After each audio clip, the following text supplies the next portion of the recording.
Hello दोस्तों, नमस्कार। LP सरकारी ऐप चैनल पर आपका हार्दिक स्वागत और अभिनंदन करता हूं।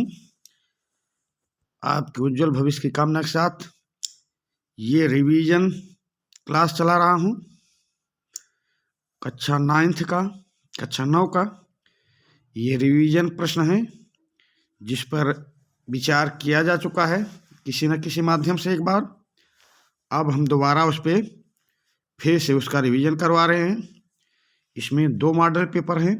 2 मॉडल पेपर को एक सेशन में रखा हूं, एक सेशन में ज्वाइन करके आपके पास भेज रहा हूं, तो ध्यानपूर्वक पढ़िएगा। और चलिए अब इस सेशन की शुरुआत करते हैं। पहला प्रश्न, निम्न में से किस वर्ग पर फ्रांस में कोई कर नहीं लगाया जाता था?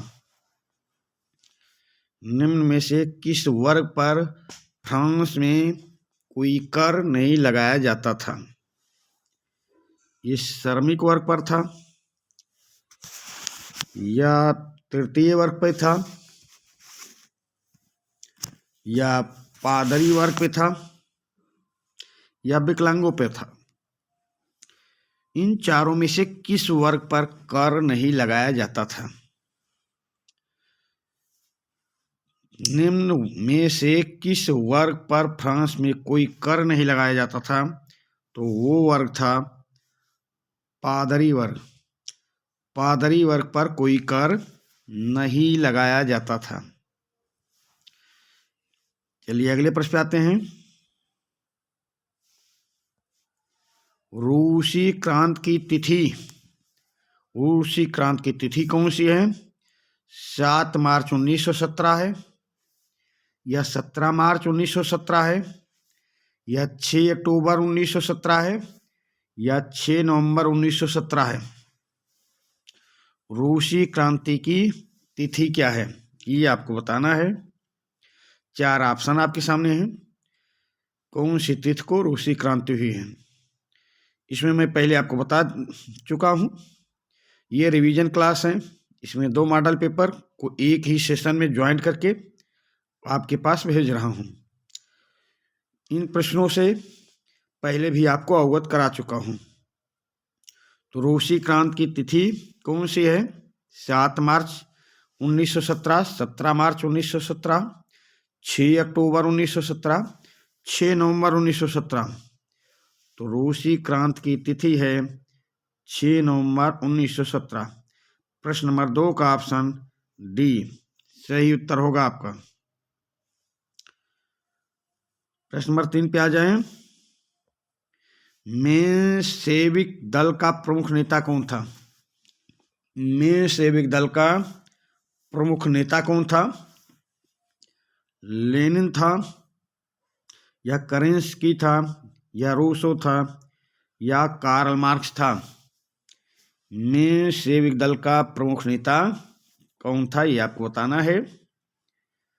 मेंशेविक दल का प्रमुख नेता, तो मेंशेविक दल का प्रमुख नेता करेंस्की था भाई। प्रश्न नंबर 3 का ऑप्शन बी आपका सही उत्तर होगा। मेंशेविक दल का नेता करेंस्की था, करेंस्की। चलिए अगले प्रश्न पे आते हैं। प्रश्न नंबर 4, घुमंतु चरवाहे सर्वाधिक किस देश के निवासी हैं? घुमंतु चरवाहे सर्वाधिक किस देश के निवासी हैं? तो इसमें आपको देश का नाम दिया गया है, किस देश में घुमंतु चरवाहे सबसे ज़्यादा हैं। तो ये अफ्रीका में है, या न्यूजीलैंड में है, या इंग्लैंड में है, या यूरेशिया में है? घुमंतु चरवाहे सर्वाधिक किस देश के निवासी हैं?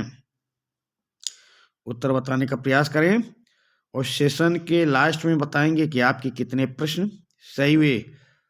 कमेंट द्वारा बताएंगे कितने प्रश्न सही हुए।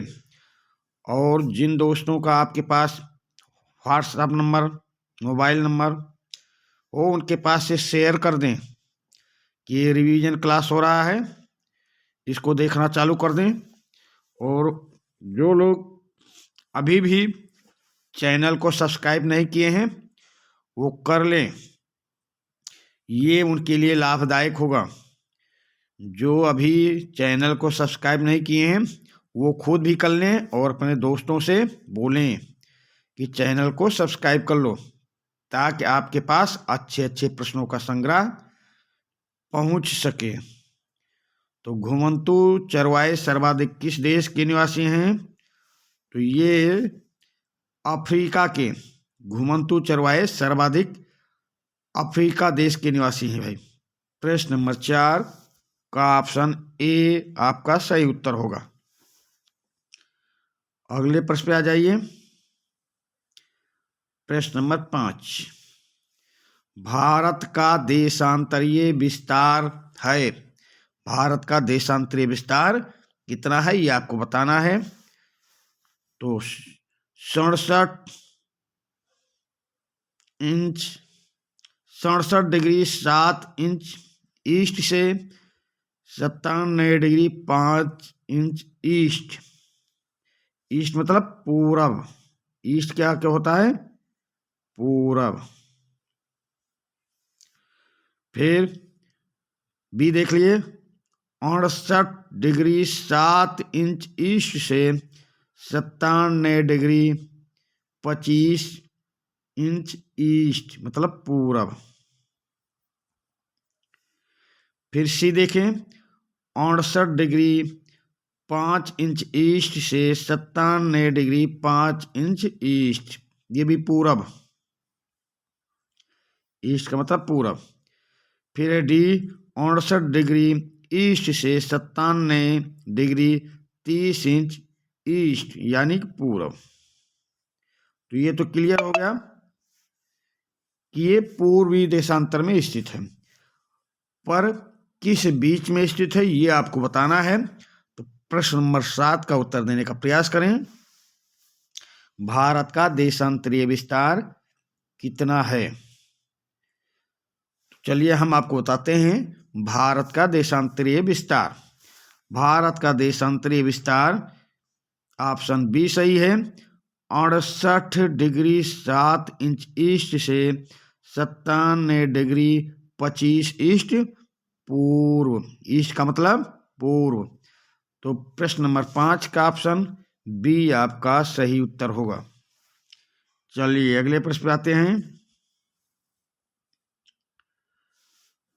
भारत के दक्षिण में स्थित देश का नाम। भारत के दक्षिण में स्थित देश का नाम श्रीलंका है, या नेपाल है, या चीन है, या म्यांमार है। प्रश्न नंबर 6 का उत्तर देने का प्रयास करें। भारत के दक्षिण में स्थित देश का नाम बताने का प्रयास करें भाई। प्रश्न नंबर 6, तो भाई ये श्रीलंका है। भारत के दक्षिण में श्रीलंका है, नेपाल पूर्व में है, म्यांमार उत्तर पूर्व में है, नेपाल उत्तर में है, म्यांमार उत्तर पूर्व में है, चीन उत्तर पूर्व में है, नेपाल दक्षिण में है, श्रीलंका दक्षिण में है। और दक्षिण पूछा गया है तो श्रीलंका दक्षिण में, नेपाल उत्तर में, म्यांमार उत्तर पूर्व में, चीन उत्तर में। तो प्रश्न नंबर 6 का ऑप्शन ए आपका सही उत्तर होगा। भारत के दक्षिण में स्थित देश का नाम श्रीलंका है। चलिए अगले प्रश्न पे आते हैं।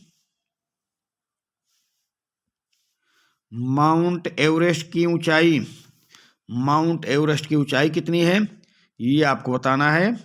माउंट एवरेस्ट की ऊंचाई 8,848 मीटर है, या 8,840 मीटर है, या 6,646 मीटर है, या 6,017 मीटर है। माउंट एवरेस्ट की ऊंचाई कितनी है बताने का प्रयास करें। माउंट एवरेस्ट की ऊंचाई 8,848 मीटर है भाई। प्रश्न नंबर 7 का ऑप्शन ए आपका सही उत्तर होगा। चलिए अगले प्रश्न पे आ जाते हैं। निम्नलिखित में से कौन सी सबसे बड़ी नदी है? निम्नलिखित में से कौन सी सबसे बड़ी नदी है? प्रश्न नंबर 8 का उत्तर देने का प्रयास करें। ये गोदावरी नदी है, या गंगा नदी है, या साबरमती है, या कृष्णा नदी है? निम्नलिखित में से कौन सी सबसे बड़ी नदी है? तो भारत की सबसे बड़ी नदी कौन सी है? गंगा है भाई। प्रश्न नंबर 8 का ऑप्शन बी आपका सही उत्तर होगा। भारत की सबसे बड़ी नदी गंगा है, या इन चारों ऑप्शनों में भी सबसे बड़ी नदी गंगा है? गोदावरी दक्षिण भारत की है। चारों ऑप्शन में सबसे बड़ी नदी गंगा है। प्रश्न नंबर 8 का ऑप्शन बी आपका सही उत्तर होगा। अगले प्रश्न पे आ जाइए। प्रश्न नंबर 9, दैनिक तापांतर निम्नलिखित में से किस क्षेत्र में सर्वाधिक पाया जाता है? दैनिक तापांतर निम्नलिखित में से किस क्षेत्र में सर्वाधिक पाया जाता है? तो दक्षिणी पठारी भाग में पाया जाता है, या पूर्वी तटवर्ती क्षेत्र में पाया जाता है, या थार के मरुस्थल में पाया जाता है, या पश्चिमी तटवर्ती क्षेत्र में पाया जाता है? दैनिक तापांतर निम्नलिखित में से किस क्षेत्र में पाया जाता है? तो दैनिक तापांतर थार के मरुस्थल में पाया जाता है। दिन का तापमान बहुत अधिक होगा और रात का तापमान कम होगा। ये कहाँ पाया जाता है? थार के मरुस्थल में। प्रश्न नंबर 9 का ऑप्शन सी आपका सही उत्तर होगा।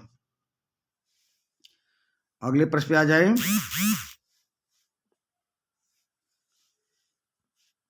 भारत में विश्व की लगभग कितने प्रतिशत जनसंख्या निवास करती है?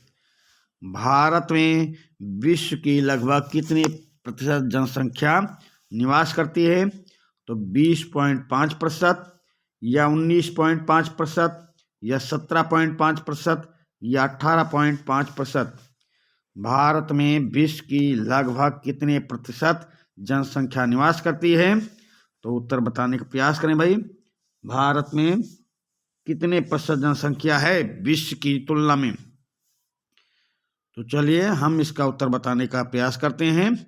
भारत में विश्व की लगभग 17.5% जनसंख्या निवास करती है।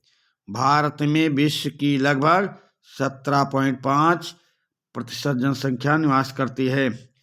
प्रश्न नंबर 10 का ऑप्शन सी आपका सही उत्तर होगा। प्रश्न नंबर 11 पे आ जाएं।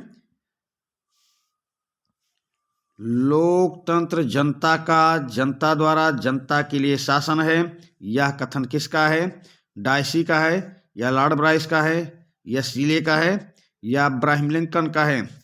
तो प्रजातंत्र के संबंध में ये कथन, ये परिभाषा बहुत ही फेमस है और उसके आप लोगों को भी बहुतों बार बताया गया होगा। तो चलिए हम इसको सीधा इसका उत्तर पे आते हैं। लोकतंत्र जनता का, जनता द्वारा जनता के लिए शासन है, ये कथन अब्राहम लिंकन का है। तो प्रश्न नंबर 11 का ऑप्शन डी आपका सही उत्तर होगा। अगले प्रश्न पे आ जाएं। भारतीय संविधान सभा का गठन निम्नलिखित में से किस योजना के अंतर्गत किया गया?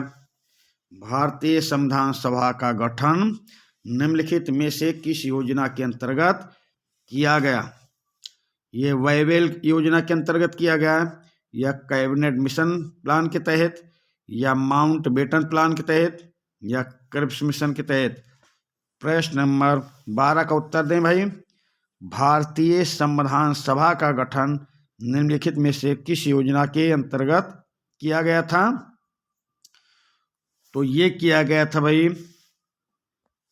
कैबिनेट मिशन प्लान के तहत। ये मार्च 1946 में भारत आता है और जुलाई 1946 में चुनाव करवाता है, अगस्त में गवर्नमेंट के लिए बुलाता है और 2 सितंबर को गवर्नमेंट शपथ लेती है। तो संविधान सभा का चुनाव कैबिनेट मिशन करवाता है। संविधान सभा का गठन कैबिनेट मिशन प्लान के तहत किया गया। प्रश्न नंबर 12 का ऑप्शन बी आपका सही उत्तर होगा। अगले प्रश्न पे आ जाएं। प्रश्न नंबर 13, निम्न में से कौन सरकार का प्रमुख होता है? सरकार का प्रमुख कौन होता है? राष्ट्रपति होता, प्रधान मंत्रिपरिषद होता है, या प्रधानमंत्री, या राष्ट्रपति, या इनमें से कोई नहीं? निम्न में से कौन सरकार का प्रमुख होता है? प्रश्न नंबर 13 का उत्तर देने का प्रयास करें। निम्न में से कौन सरकार का प्रमुख होता है? तो देखिए, ये वैधानिक सरकार का नाम मात्र का प्रमुख आएगा। अगर यदि नाम मात्र रहेगा, नाम मात्र तो राष्ट्रपति हो जाएगा। पर यदि ऐसा रहेगा, निम्न में से सरकार का प्रमुख कौन होता है, तो प्रधानमंत्री हो जाएगा। दोनों में अंतर है। ये वास्तविक है। राष्ट्रपति नाम मात्र का होता है, नाम मात्र का, और प्रधानमंत्री वास्तविक होता है, पर यहाँ पे पूछा गया है निम्न में से कौन सरकार का प्रमुख होता है, तो आपको उत्तर देना है ऑप्शन बी, प्रधानमंत्री। प्रश्न नंबर 13 का ऑप्शन बी आपका सही उत्तर होगा। प्रश्न नंबर 14 पे आ जाएं। निम्न में से कौन सा एक संसद का अंग है? लोकसभा, राज्यसभा, राष्ट्रपति, या ये सभी? प्रश्न नंबर 14 का उत्तर देने का प्रयास करें। निम्न में से कौन सा एक संसद का अंग है? तो संसद का अंग भाई तीनों हैं। ये तीनों संसद के अंग हैं, तो आपका उत्तर क्या होगा? Option D. प्रश्न नंबर 14 का ऑप्शन डी आपका सही उत्तर होगा। चलिए अगले प्रश्न पे आते हैं। प्रश्न नंबर 15, भारतीय संविधान के किस भाग में मौलिक अधिकारों का वर्णन है? भारतीय संविधान के किस भाग में मौलिक अधिकारों का वर्णन है? तो ये भाग 3 में है, या भाग 2 में, या भाग 4 में, या भाग 5 में? भारतीय संविधान के किस भाग में मौलिक अधिकारों का वर्णन है? तो भाई हम आपको बताते हैं, मौलिक अधिकार का वर्णन भाग 3 में है, नागरिकता का वर्णन भाग 2 में है, नीति निर्देशक तत्वों का वर्णन भाग 4 में है, और केंद्रीय सरकार का वर्णन भाग 5 में है। अब आप चारों भागों को बता दिया हूं। यहाँ पे मौलिक अधिकार है भाग 3 में, यहाँ पे नागरिकता है भाग 2 में, यहाँ पे नीति निर्देशक तत्व है भाग 4 में, यहाँ पे केंद्र सरकार का वर्णन है भाग 5 में। और आपसे पूछा गया है मौलिक अधिकारों को वर्णन, तो आपका उत्तर हो जाएगा ऑप्शन ए। प्रश्न नंबर 15 का ऑप्शन ए आपका सही उत्तर होगा। वर्तमान में भारत के संविधान में कितने मौलिक अधिकार हैं? 4 मौलिक अधिकार हैं, 6 मौलिक अधिकार हैं, 8 हैं, या 7 हैं? यहाँ पे आपसे पूछा जा रहा वर्तमान में, तो वर्तमान में मौलिक अधिकार कितने हैं? 6 हैं। प्रश्न नंबर 16 का ऑप्शन बी आपका सही उत्तर होगा। चलिए अगले प्रश्न पे आ जाएं। जापान जैसे देशों ने किस पर निवेश किया है? जापान जैसे देशों ने किस पर निवेश किया है? प्रश्न नंबर 17, पूंजी संसाधन पर, या भूमि संसाधन पर, या मानव संसाधन पर, या इसने जापान ने सभी पर निवेश किया है? तो प्रश्न नंबर 17 का उत्तर देने का प्रयास करें।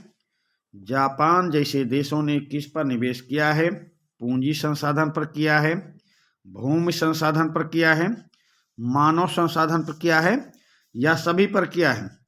तो जापान जैसे देशों ने निवेश किया है मानव संसाधन पर।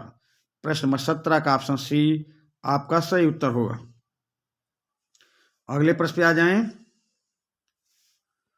मत्स्य पालन किस क्षेत्र के अंतर्गत आता है? मत्स्य पालन किस क्षेत्र के अंतर्गत आता है? प्राथमिक, या द्वितीयक, या तृतीयक, या ये सभी? तो मत्स्य पालन किस क्षेत्र के अंतर्गत आता है? तो प्राकृतिक रूप से जो हमें प्राप्त हुआ है, जिसका हम उपभोग कर रहे हैं, वो प्राथमिक में आता है। उसके द्वारा जो हम उद्योग धंधे करते हैं वो द्वितीयक में आता है, और उद्योग धंधे से जो हम सेवा प्राप्त करते हैं वो तृतीयक में आता है। समझिए, प्राथमिक, द्वितीयक, तृतीयक, तो तीनों समझिए। प्राकृतिक रूप से हमें जो प्राप्त है, जिसका हम उपभोग करते हैं, वो प्राथमिक में आता है। उसके द्वारा जो प्राथमिक क्षेत्र में आता है, उसके द्वारा जो हम उद्योग धंधा व्यापार करते हैं द्वितीयक क्षेत्र में आता है, और उद्योग धंधा व्यापार के जरिए जो हम सेवा का क्षेत्र प्राप्त करते हैं वो तृतीयक में आता है। तो मत्स्य पालन प्राकृतिक है, तो ये ऑप्शन ए आपका सही हो जाएगा। मत्स्य पालन किस क्षेत्र का अंतर्गत आता है? तो प्राथमिक में आता है। प्रश्न नंबर 18 का ऑप्शन ए आपका सही उत्तर हो जाएगा। चलिए अगले प्रश्न पे आ जाएं। प्रश्न नंबर 19, निम्न में से कौन से घटक निर्धनता में शामिल होते हैं? निम्न में से कौन से घटक निर्धनता में शामिल होते हैं? तो स्वच्छ पेयजल की कमी, कुपोषण, साक्षरता का निम्न दर, या ये सभी? तो उत्तर बताने का प्रयास करें भाई। निम्न में से कौन से घटक निर्धनता में शामिल होते हैं? तो भाई निर्धनता में ये सभी शामिल होते हैं। प्रश्न नंबर 19 का ऑप्शन डी आपका सही उत्तर हो जाएगा। चलिए अगले प्रश्न पे आ जाएं। व्यापक भूखमरी से किसकी स्थिति बन जाती है? व्यापक भूखमरी से किसकी स्थिति बन जाती है, ये आपको बताना है। उत्तर बताने का प्रयास करेंगे। व्यापक भूखमरी से किसकी स्थिति बन जाती है? अकाल की, गरीबी की, भूख की, या ये सभी की? प्रश्न नंबर 20 का उत्तर देने का प्रयास करें। व्यापक भूखमरी से किसकी स्थिति बन जाती है भाई? तो भूखमरी तो यहाँ दिया ही गया है, तो गरीबी और भूखमरी, भूख की क्या है? व्यापक भूखमरी से अकाल की स्थिति बन जाती है। अकाल, व्यापक भूखमरी से अकाल की स्थिति बन जाती है। प्रश्न नंबर 20 का ऑप्शन ए आपका सही उत्तर होगा। अगले प्रश्न पे आ जाएं। मैं पहले ही बोला था कि दो मॉडल पेपर में एक साथ, दो मॉडल पेपर एक साथ आपके पास ज्वाइन करके भेजूंगा, तो आप दोनों मॉडल पेपर को एक साथ देखने का प्रयास करेंगे। चलिए अगले प्रश्न पे आते हैं। दूसरे मॉडल पेपर का पहला क्वेश्चन है, निम्न में से किसने चर्च की बुराइयों को बदनाम वस्तु से तुलना की है? निम्नलिखित में से किसने शासन की बुराइयों को बदनाम वस्तु से तुलना की भाई? चलिए बताने का प्रयास करें। निम्नलिखित में से किसने शासन की बुराइयों को बदनाम वस्तु से तुलना की है? तो ये रूसो हैं, या मॉन्टेस्क्यू हैं, या वाल्टेयर हैं, या दांते हैं? प्रश्न नंबर 1 का उत्तर देने का प्रयास करें। निम्न में से किसने चर्च की बुराइयों को बदनाम वस्तु से तुलना की है? तो ये करने वाले हैं भाई वाल्टेयर महोदय। प्रश्न नंबर 1 का ऑप्शन सी आपका सही उत्तर होगा। प्रश्न नंबर 1 का ऑप्शन सी आपका सही उत्तर है। चलिए अगले प्रश्न पे आ जाएं। निम्नलिखित में से कौन रूसी क्रांति का तात्कालिक कारण था? निम्नलिखित में से कौन रूसी क्रांति का तात्कालिक कारण था? ये जार का निरंकुश शासन था, या जनता की दुर्दशा थी, या प्रथम विश्व युद्ध में रूस की पराजय थी, या 1905 ईस्वी की रूसी क्रांति थी? प्रश्न नंबर 2 का उत्तर देने का प्रयास करें। निम्नलिखित में से कौन रूसी क्रांति का तात्कालिक कारण था? तो तात्कालिक कारण था प्रथम विश्व युद्ध में रूस की पराजय। प्रश्न नंबर 2 का ऑप्शन सी आपका सही उत्तर होगा। चलिए अगले प्रश्न पे आते हैं। अगला प्रश्न है, लेनिन द्वारा गठित की गई सेना का नाम क्या था? लेनिन द्वारा गठित की गई सेना का नाम क्रांति सेना था, या काली सेना था, या मुक्ति सेना था, या लाल सेना था? प्रश्न नंबर 3 का उत्तर देने का प्रयास करें। लेनिन द्वारा गठित की गई सेना का नाम क्या था? प्रश्न नंबर 3 का उत्तर देने का प्रयास करेंगे। लेनिन द्वारा गठित की गई सेना का नाम। प्रश्न नंबर 3 का ऑप्शन डी आपका सही उत्तर होगा। ये नाम था लाल सेना। लेनिन द्वारा गठित की गई सेना का नाम लाल सेना। प्रश्न नंबर 3 का ऑप्शन डी आपका सही उत्तर होगा। प्रश्न नंबर 4, हिमालय के पर्वतीय क्षेत्रों के प्रमुख चरवाहे का नाम। हिमालय के पर्वतीय क्षेत्रों के प्रमुख चरवाहे का नाम क्या था? प्रश्न नंबर 4 देखें तो गद्दी चरवाहे, या बंजारा चरवाहे, या भोटिया चरवाहे, या कूरमा चरवाहे? प्रश्न नंबर 4 का उत्तर देने का प्रयास करें। हिमालय के पर्वतीय क्षेत्रों के प्रमुख चरवाहे कौन से थे? हिमालय के पर्वतीय क्षेत्रों के प्रमुख चरवाहे तो ये गद्दी चरवाहे थे भाई, गद्दी चरवाहे।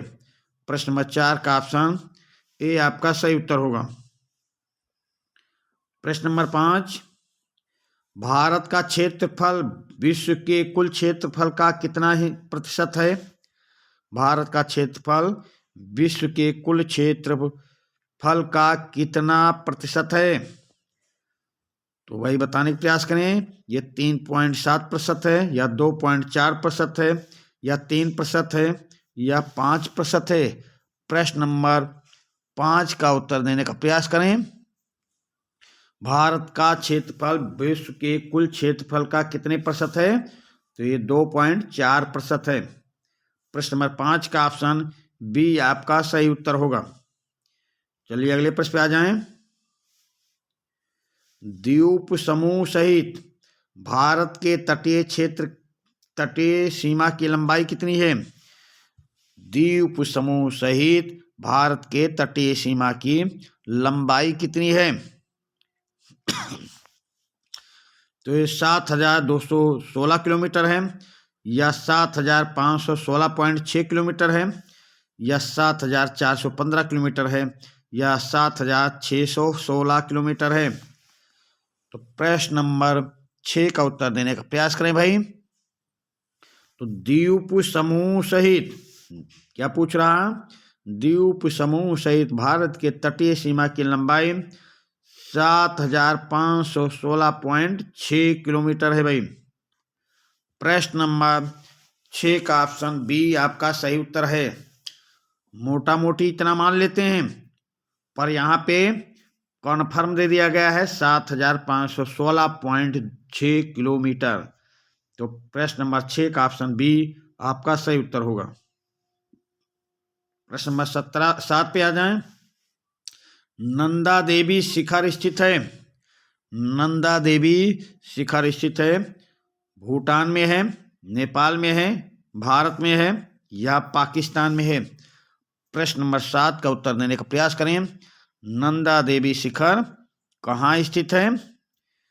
चलिए भाई बताने का प्रयास करें। नंदा देवी शिखर कहाँ स्थित है? तो नंदा देवी शिखर भाई भारत में स्थित है। प्रश्न नंबर 7 का ऑप्शन सी आपका सही उत्तर होगा। अगले प्रश्न पे आ जाएं। प्रश्न नंबर 8, ब्रह्मपुत्र नदी को अरुणाचल प्रदेश में किस नाम से जाना जाता है? ब्रह्मपुत्र नदी को अरुणाचल प्रदेश में किस नाम से जाना जाता है? प्रश्न नंबर 8 का उत्तर देने का प्रयास करें। ये सांगपो कहा जाता है ब्रह्मपुत्र नदी को। ब्रह्मपुत्र नदी को अरुणाचल में सांगपो कहा जाता है, या लोहित कहा जाता है, या जमुना कहा जाता है, या दिहांग कहा जाता है?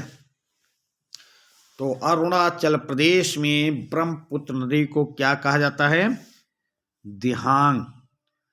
ब्रह्मपुत्र नदी को अरुणाचल प्रदेश में दिहांग नाम से जाना जाता है। प्रश्न नंबर 8 का ऑप्शन डी आपका सही उत्तर होगा। प्रश्न नंबर 9, शीत ऋतु में भारत में किस राज्य में वर्षा होती है? शीत ऋतु में भारत में किस राज्य में वर्षा होती है? प्रश्न नंबर 9 का उत्तर देने का प्रयास करेंगे। तो ये गुजरात में होती है, या पश्चिम बंगाल में, या कर्नाटक में, या तमिलनाडु में? किस राज्य में शीत ऋतु में वर्षा हो रही भाई? प्रश्न नंबर 9 का उत्तर देने का प्रयास करें। शीत ऋतु में भारत में किस राज्य में वर्षा होती है शीत ऋतु में भाई? तो ये वर्षा होती है शीत ऋतु में भारत में तमिलनाडु राज्य में वर्षा होती है। प्रश्न नंबर 9 का ऑप्शन डी आपका सही उत्तर होगा। अगले प्रश्न पे आ जाइए। प्रश्न नंबर 10, भारत का सर्वाधिक जनसंख्या वाला राज्य कौन सा है? भारत का सर्वाधिक जनसंख्या वाला राज्य, ये महाराष्ट्र में सर्वाधिक जनसंख्या है, या उत्तर प्रदेश में है, या राजस्थान में है, या मध्य प्रदेश में है? भारत में सर्वाधिक जनसंख्या किस प्रदेश में है? तो भारत का सर्वाधिक जनसंख्या वाला राज्य उत्तर प्रदेश है। प्रश्न नंबर 10 का ऑप्शन बी आपका सही उत्तर होगा। अगले प्रश्न पे आ जाइए। लोकतंत्र के प्रकार हैं। अप्रत्यक्ष लोकतंत्र होता है, या प्रत्यक्ष लोकतंत्र होता है, या दोनों होता है, या इनमें से कोई नहीं? प्रश्न नंबर 11 का उत्तर देने का प्रयास करें। तो लोकतंत्र भाई प्रत्यक्ष लोकतंत्र भी होता है, अप्रत्यक्ष लोकतंत्र भी होता है, यानी कि दोनों लोकतंत्र होते हैं, अप्रत्यक्ष और प्रत्यक्ष। तो आपका उत्तर क्या सही होगा? Option C. प्रश्न नंबर 11 का ऑप्शन सी आपका सही उत्तर हो जाएगा। अगले प्रश्न पे आ जाएं। प्रश्न नंबर 12,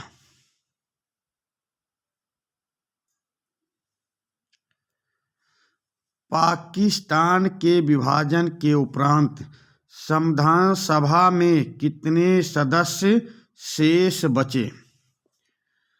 पाकिस्तान के विभाजन के उपरांत संविधान सभा में कितने सदस्य शेष बचे?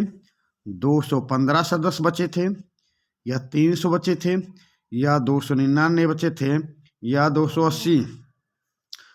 तो संविधान सभा, जब पाकिस्तान भारत एक था तो संविधान सभा की सदस्यों की संख्या 389 थी। जब भारत पाकिस्तान का विभाजन हो जाता है तो संविधान सभा की सदस्य संख्या कितनी बचती है?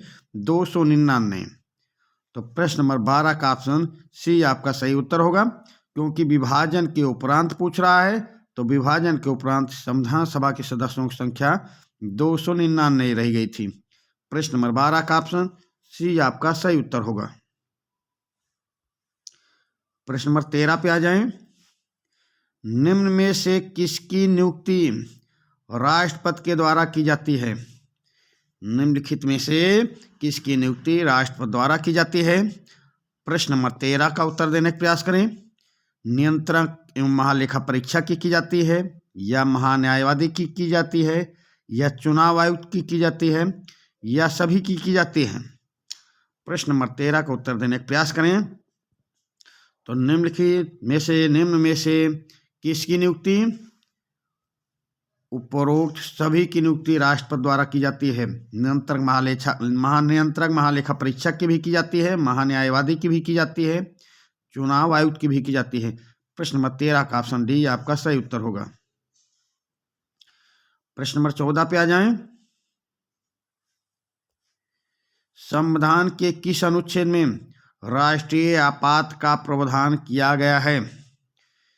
राष्ट्रीय आपात का प्रावधान किस अनुच्छेद में किया गया है? अनुच्छेद 352 में किया गया है, या 350 में, या अनुच्छेद 355 में, या अनुच्छेद 340 में किया गया है? संविधान के किस अनुच्छेद में राष्ट्रीय आपात का प्रावधान किया गया है? प्रश्न नंबर 14 का उत्तर दें भाई। तो राष्ट्रीय आपात का प्रावधान अनुच्छेद 352 में है। प्रश्न नंबर 14 का ऑप्शन ए आपका सही उत्तर है। भाई सेशन पसंद आए तो लाइक भी करते रहिए और सेशन को दोस्तों के बीच शेयर अधिक से अधिक मात्रा में करें और लोगों से बोले कि अधिक से अधिक मात्रा में सब्सक्राइब करें इस चैनल को, ताकि चैनल भी लोकप्रिय हो और हाँ आपके लिए और ज़्यादा मेहनत करें। प्रश्न नंबर 15, अनुच्छेद 24 के तहत कितने वर्ष से कम आयु के बच्चे को किसी कारखाने या जोखिम भरे काम में नहीं लगाया जा सकता? अनुच्छेद 24 के तहत कितने वर्ष से कम आयु के बच्चे को किसी कारखाने या जोखिम भरे काम में नहीं लगाया जा सकता? ये 16 वर्ष से कम या 12 वर्ष से कम या 14 वर्ष से कम या 21 वर्ष से कम? तो प्रश्न नंबर 15 का उत्तर देने का प्रयास करें। 24 साल,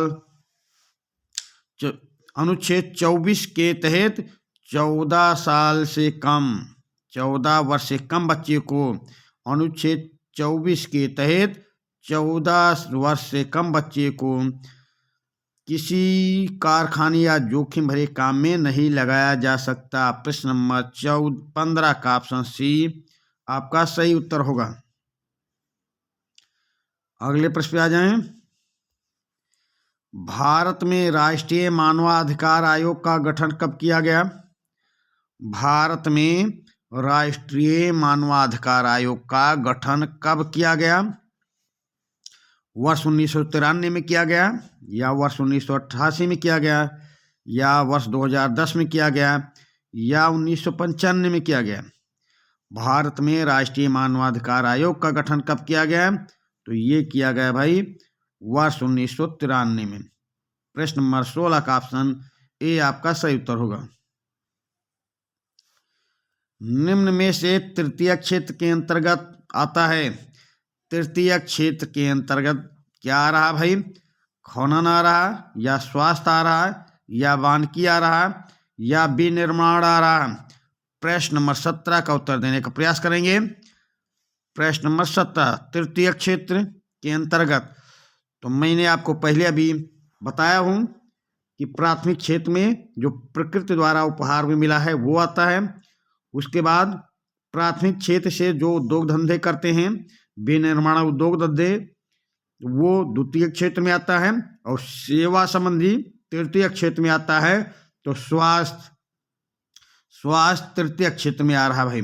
सेवा संबंधी, स्वास्थ्य संबंधी तृतीय क्षेत्र में, खनन और वानिकी प्राथमिक क्षेत्र में, विनिर्माण द्वितीय क्षेत्र में। तो प्रश्न नंबर 17 का ऑप्शन, प्रश्न नंबर 17 का ऑप्शन बी आपका सही उत्तर होगा। अगले प्रश्न पे आ जाएं। ग्रामीण क्षेत्र में निर्धनता हेतु कितने कैलोरी प्रतिदिन निर्धारित किया जाता है? ग्रामीण क्षेत्र में निर्धनता हेतु कितने कैलोरी प्रतिदिन निर्धारित किया जाता है? प्रश्न नंबर 18 का उत्तर देने का प्रयास करें।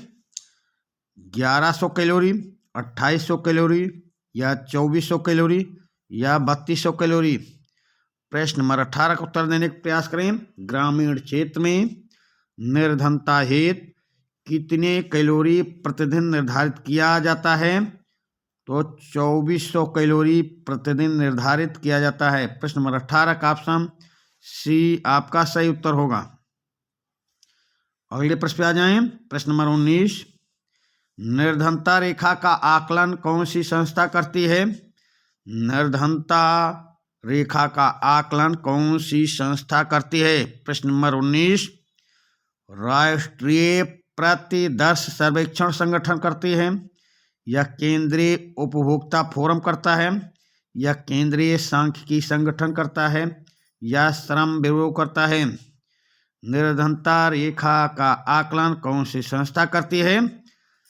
उत्तर देने का प्रयास करें और सेशन के लास्ट में कमेंट द्वारा बताएंगे आपके कितने प्रश्न सही हुए हैं। तो निर्धनता रेखा का आकलन राष्ट्रीय प्रतिदर्श सर्वेक्षण संगठन संस्था करती है? प्रश्न नंबर 19 का ऑप्शन ए आपका सही उत्तर होगा। अगले प्रश्न पे आ जाएं। भूखमरी के आयाम कौन कौन से हैं? भूखमरी के आयाम कौन कौन से हैं? इस सेशन का ये लास्ट प्रश्न है। भूखमरी का आयाम कौन कौन से हैं? मौसमी, दीर्घकालिक, दोनों, इनमें से कोई नहीं। प्रश्न नंबर 20 का उत्तर देने का प्रयास करें। भूखमरी के आयाम कौन कौन से हैं? तो चलिए हम बताते हैं। भूखमरी के आयाम मौसमी भी हैं, दीर्घकालिक भी हैं, यानी कि आपका ऑप्शन सी सही उत्तर होगा। प्रश्न नंबर 20 का ऑप्शन सी सही उत्तर होगा। और जितना भी कोर्स है हम फिर से दोबारा रिवीजन आपका करवाने की कोशिश कर रहे हैं। बस आप सेशन को देखते रहिए और पूरा देखा करें, पूरा सेशन देखा करें, पूरा वीडियो देखेंगे तभी समझ में आएगा।